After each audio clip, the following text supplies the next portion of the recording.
Hey friends, guess what? We have something new for you. We've been having honest conversations about leadership and sanity in the creative industry for quite some time. Yep, and now we're expanding our conversation to include a strategy series. It will give you an actionable shot in the arm on marketing, media, and management. Tune in next week for our first bit of wisdom. Today we have a juicy topic for you: guilt. It is a powerful emotion. We've all experienced it, sometimes more than others. How is guilt playing a role in your personal and professional life during this work from home extravaganza that we're in? That's our question today. The Speakeasy Podcast, real talk about leadership and sanity in the creative industry. I'm Karen Steffel. And I'm Jen Estel. Managing creativity in business, we probably have an opinion on that. No prohibitions. Clearly, we have cocktails. Let's talk about this cocktail. Best in Show is what it's called. Tell me about it. It is. This is my kind of thing. It's a vodka bubbly mix, which now I have a dear friend who thinks vodka is boring, but I will challenge her to try this drink because it's vodka, champagne, mint, strawberry, and orange. Hello, that sounds delicious. And it's cute and very drinkable, and it's got the sweet of the fruit and the dryness of the rosé, but it's not overly sweet and fruity. Yeah, and it's like, you know, I'm pretty much a master of a little bit of vodka with a splash of club soda or LaCroix, which is sort of flavorless. But this, once you add in that sparkling rosé to sort of take over the club soda role, it changes everything up. It's just a delightful drink, and I'm probably going to have two. So we'll see how this episode goes. Well, don't feel guilty about it, Jen. Yeah, okay, all right. I think this is a really heavy topic. And the funny thing about this is my book club got together last week via Zoom, of course, and we were just talking about the guilt and the confusion and the weirdness. And one of them said, "Can you do an episode on that?" Which is funny because you and I had just been talking about this. Right. Well, so let's talk about guilt in the good old days. Just good old non-pandemic guilt. Can we talk about that for a minute? Yeah, for sure. Tell me about it. So first of all, I think that guilt can be a good emotion. While I think that most of all, it doesn't do us any service. But at sometimes, you know, there's a moral compass situation happening. And for some people, guilt can be a mental check, right? Yeah. And I think if you feel no guilt, either you're Mother Teresa or you're not paying attention. Absolutely. But I think as entrepreneurs and maybe even as women on top of that, I feel like there's an entrepreneurial guilt that has always been really, really loud, I guess, or heavy.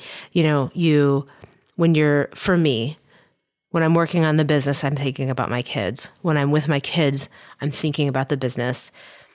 It's hard not to pick up and answer an email when you're making dinner because there's kind of like setting boundaries is just really hard.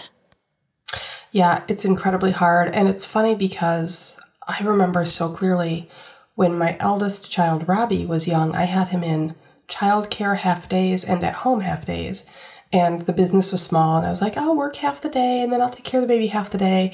And that just failed miserably because when he's home, he needs my attention, but there's a client email or a client calls and I want to have that conversation, but the baby's crying. So if I was taking care of my child, I felt that I was ignoring my business. If I was taking care of my business, I felt like I was ignoring my child. Long story short, the part-time childcare did not work for me, and it left me feeling guilty all the time. And I think I'm probably not alone. I think most of American working moms are feeling that level of guilt right now because you're doing all the things all the time. And maybe it's getting better because we're all in the same boat, but I think it's a very complicated place that we're all in right now. Yeah, I think pre-pandemic, the guilt was loud enough, hard enough, heavy enough. You know, I was in a similar boat in that I brought both of my kids to my office. My first child was there with me 4 months, and I only made it 3 months with my daughter because I realized just after 3 months, they just really need that face-to-face interaction and that stimulation. They're not sleeping all the time like they were. And clients were always really great. I mean, this is 10 years ago. They were great about me wearing a baby at a meeting and stuff. But at some point, you really have the responsibility to give your full attention to one or the other because they both deserve it. At least that was my philosophy.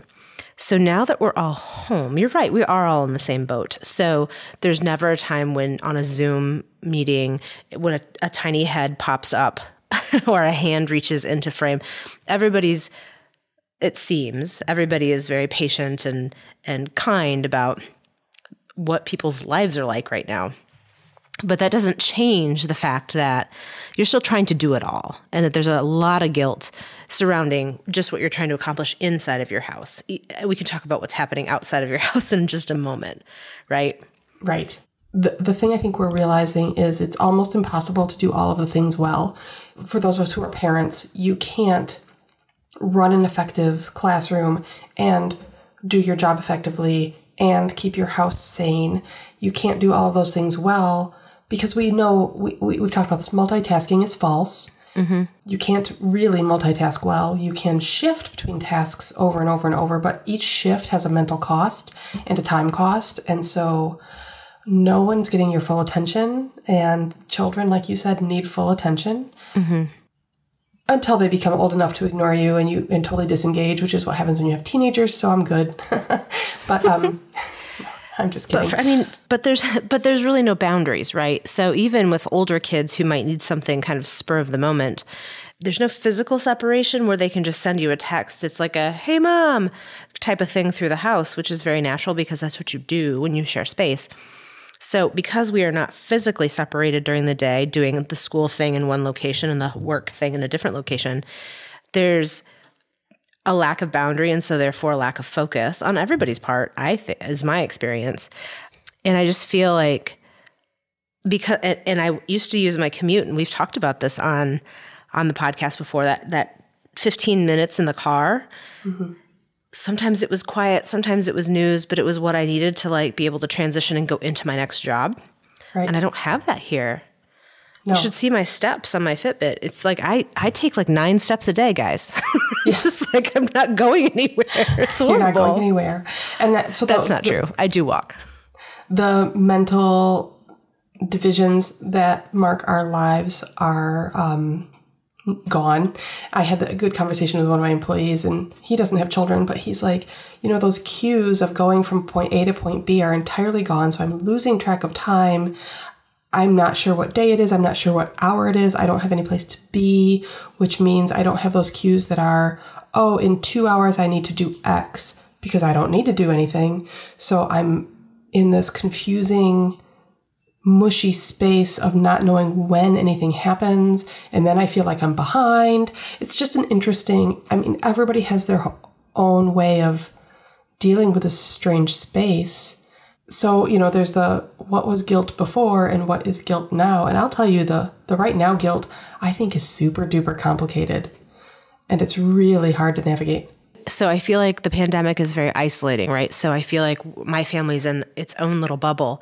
But what's happening globally and certainly nationally in our own community is also part of that guilt. It's like I'm focusing so much on just keeping the day-to-day mechanics of my family's life going, but I'm so cognizant of my privilege.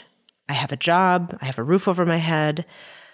The guilt that I'm not in a different position or that I can't help a different position, it's incredibly distracting. It's incredibly upsetting. And I don't know how to talk about it because I don't feel like I can ever talk about it with my husband. I don't want to talk about it in front of my children, except for in the appropriate language. But I can't deeply talk about it with my husband because we're never alone. So I feel very isolated myself about how I feel about it. And it's guilt. Oh, yeah. It's just straight up guilt. And you mentioned it, we both, Karen and Jen, we're both coming from a place where we're still employed. Our small businesses are still functioning, not at 100% surely, but we're still there. We have spouses who have jobs that are working. So we're in a really, really fortunate spot, and which brings its own guilt, number one. Mm-hmm. And number two leads you to looking around. And when you are interacting with people and, somebody over here is mastering a new hobby. Someone over here has really done an excellent job with their child's out of school education. And I'm both jealous and feeling substandard because I can't get those things done. But then I remember that, well, I'm lucky to be where I am. And then you get these weird pangs. And then you feel guilty about being jealous. Yeah, you're guilty about being jealous, right? Because, my book club friend, she's like, oh, I've got a neighbor on furlough and she has all the time in the world to spend with her kids. And she's like, I'm kind of jealous. She has all this time, but she's not getting paid. I'm getting paid, so I can't be jealous that she has all of this time. So it's a strange loop, right? Where everybody has a different, and we said this earlier, that we're all in the same boat. We're not all in the same boat. Some of us are struggling with money. Some of us are struggling with time. Some of us are struggling with loneliness.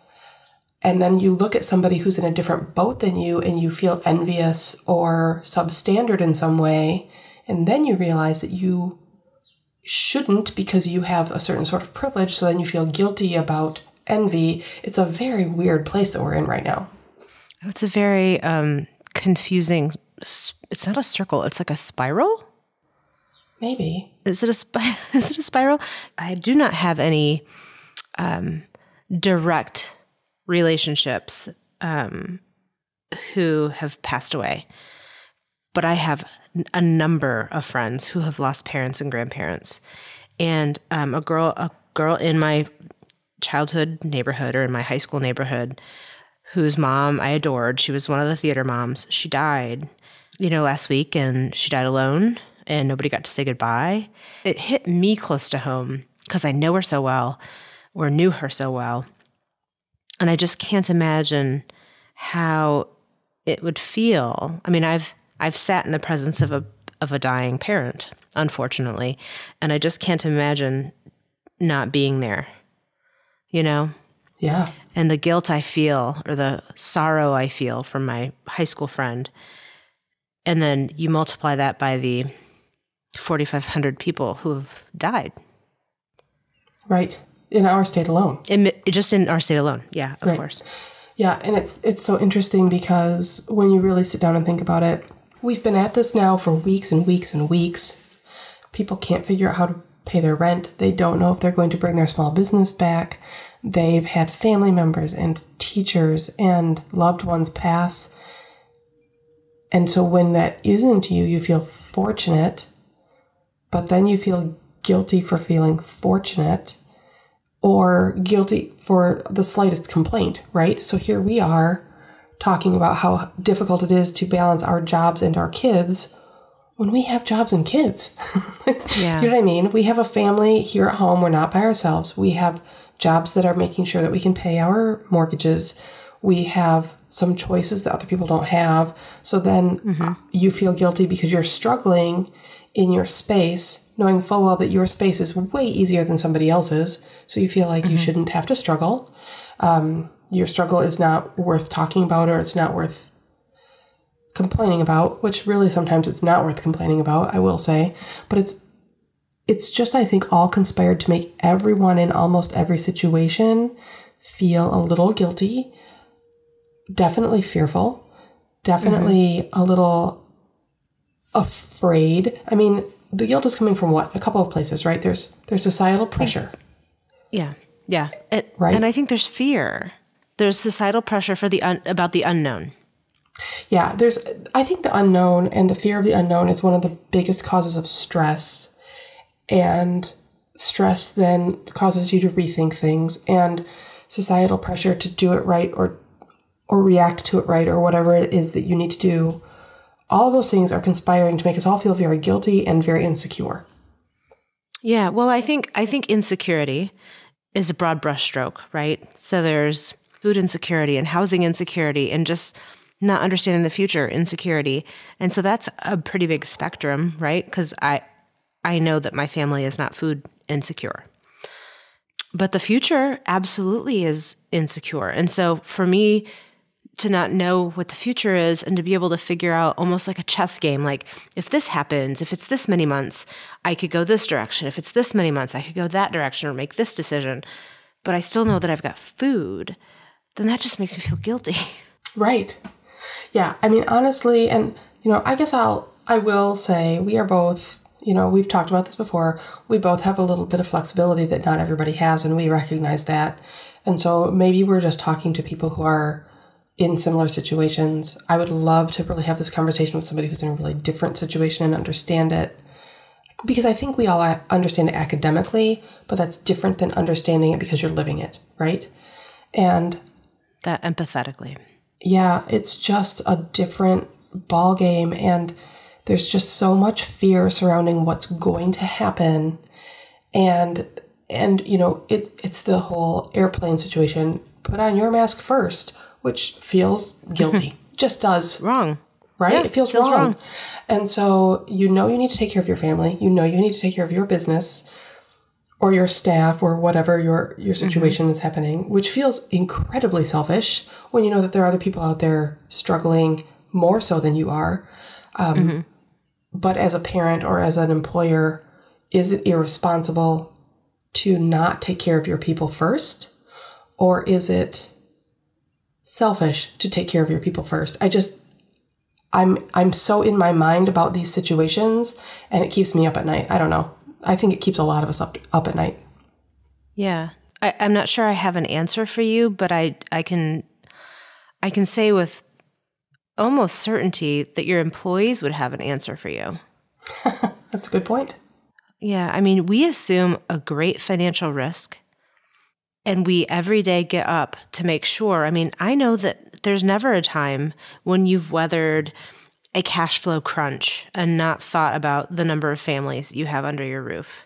It's not just the Estel family. You think about the people who, we both think really, really clearly about the number of people who are counting on us to make their rent, to make their grocery bill, and et cetera. And so I know our employees would say that the machine that is our companies, Redhead and Render, that machine, we have a responsibility to keep that machine going. It's also our passion. Right. We both do work that does good in the world. I think even in these times, we're doing great work and making a difference in our way. It just doesn't make it easier, and the guilt comes in because I'm not doing work that touches the lives firsthand of people who need the greatest help. Right. But sometimes our clients are those people. Right. And, it's funny because every part of it, like every single decision you used to make has to be looked at through a new lens. So, for example, your pro bono policy or how much pro bono work you do or the things you would do for your community has to go through a different lens now than it went through 6 months ago, right? Yeah. So ensuring that you are, again, taking care of the machine that is your company, because that has such a ripple effect as well, right? Not just your employees, but their families and the people who depend on them in whatever function or way. All of that depends on you getting your flywheel up and spinning, right? And, we are in an interesting space where I don't think either of us are running at 100%. I don't think any company is running at 100% right now, no. At least not small businesses. So you figure out how you can work a little slimmer and a little smarter, still take care of your people, still do what you can to take care of your community. Is it enough? How long are we going to run this way? Should I be doing more? Should I be doing something differently? Because there is no playbook for this, which is very interesting.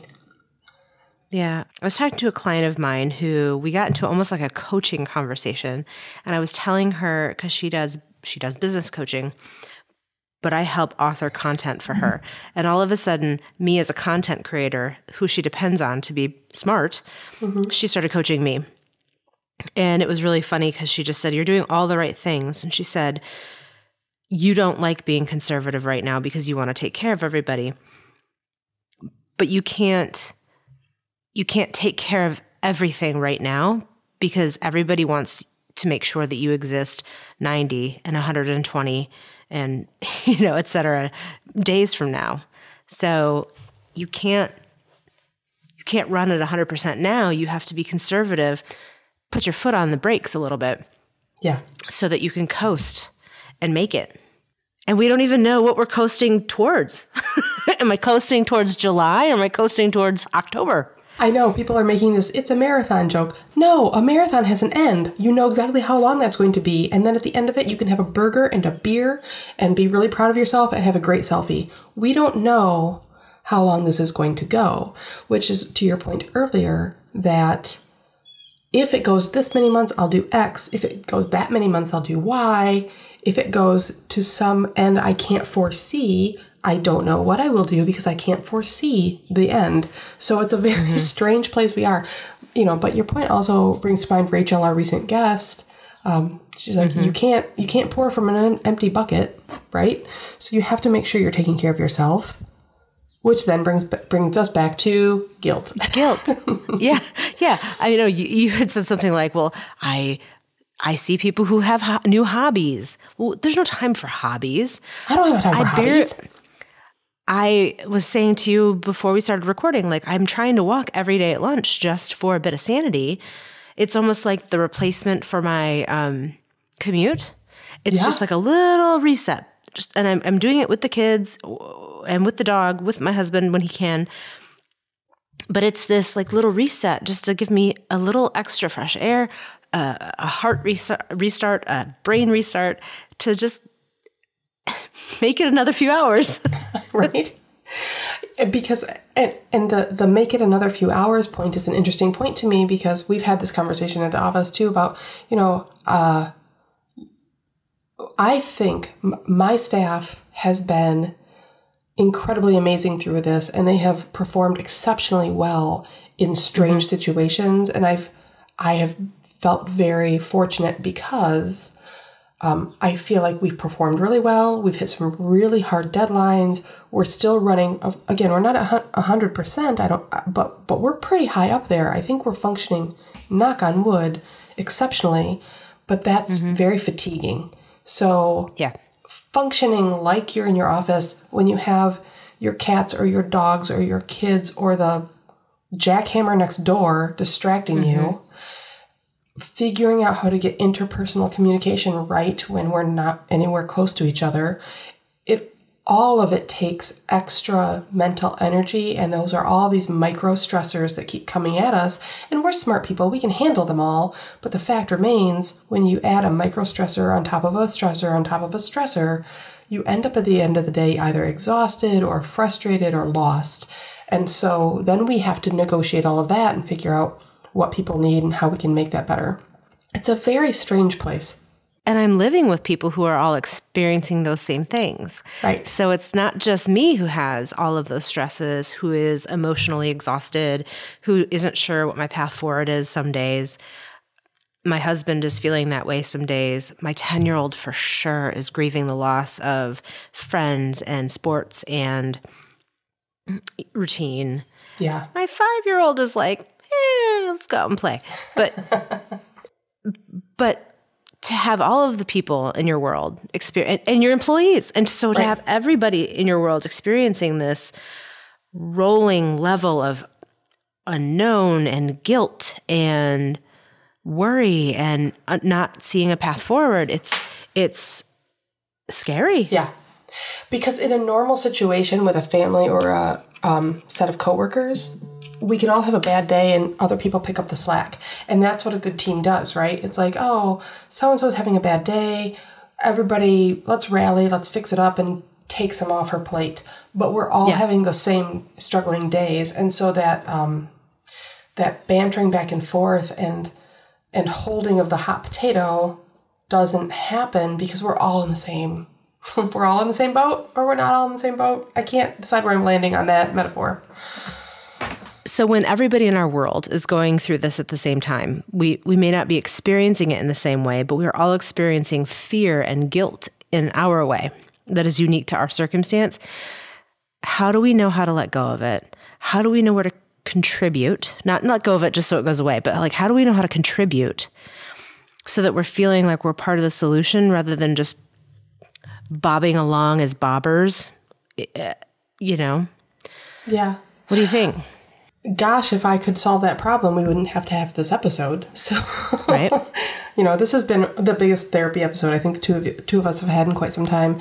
How do we know? I think I have been very much practicing the let it go, experience today as today is mentality, that this space and time will never be replicated, knock on wood. It won't. Nothing will ever feel the way this moment feels. So then I sometimes have to stop and look around and say, what can I get out of this moment that I can take with me in the long run? And that sometimes helps me get rid of the I should have and I could have and what would I need to, etc. So, that's sort of the internal answer to your question. The external question about what can we contribute? I think that's just really personal, and I don't think anybody can prescribe to someone else what should be contributed or how contribution should happen. So for me, there's a lot of focusing on my kids and my staff, right? Yeah. My, because my kids are younger than yours, so our conversations are they're not less deep, they're just age appropriate. Probably less political. Yes, well, for sure.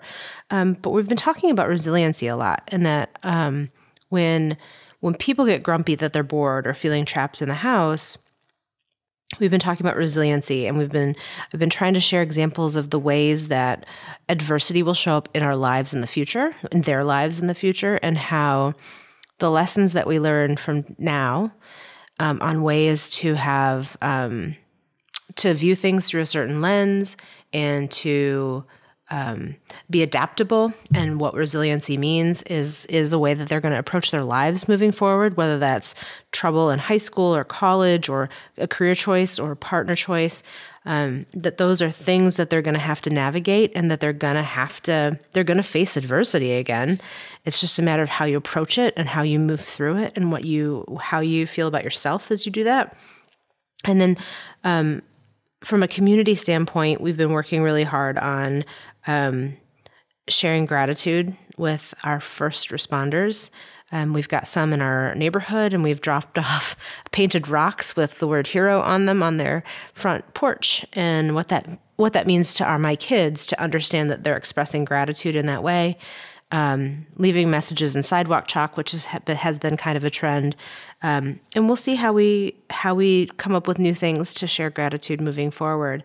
And then certainly financial support of the organizations that are really helping the folks that are in most need, because we physically can't make a difference there right now, but to make sure that we're able to make sure those organizations exist and are able to help from a week-to-week basis. Yeah, I think my coworker, Russia, said it really, really well. She's like, I support the people who I want to see to be around next year. It's just very simple. If there's an organization or a business that you really depend on and you want to see it next year, then find a way to support it now, even in a small way. And so that's a conversation we have. It's funny that you said about the kids, what you said about the kids, because in our house we talk about it as childhood is a really great practice zone. It's a place for you to learn and figure out what works and what doesn't, so that when you are out on your own, you already have that knowledge. So this is a big learning and experimentation time for us. What do I need? What don't I need? What can I really live without? There's a very funny, we didn't talk about this before, but there's, it's like the stages of grief, and it's, we as a culture we grieve for the things we're missing. We are panicking about the stuff that we're used to, but then you get to a point where you realize that a lot of that is just construct, and it's not necessarily that meaningful. It's something that we have said is important, but it's not really. And so figuring out for our family what is critical, for example, we went through Easter and it didn't look like any other Easter. And how much of that is just social construct and what we're used to, and how much of that is really taking the time to think about what Easter means or what a birthday means or anything like that. So we've had a lot of conversations in our house about the difference between habits and meaningful engagements, which I think is kind of interesting. Yeah, we've had those too. In fact, we've already shifted quite a bit on the things that we would pay money for prior to the pandemic to give ourselves time and the things that we're doing ourselves now because we need to, and what we believe we will adopt moving forward. So we bought ourselves a lawnmower. Congratulations. Because we know that we have a small young person who is ready to figure that out. Yep.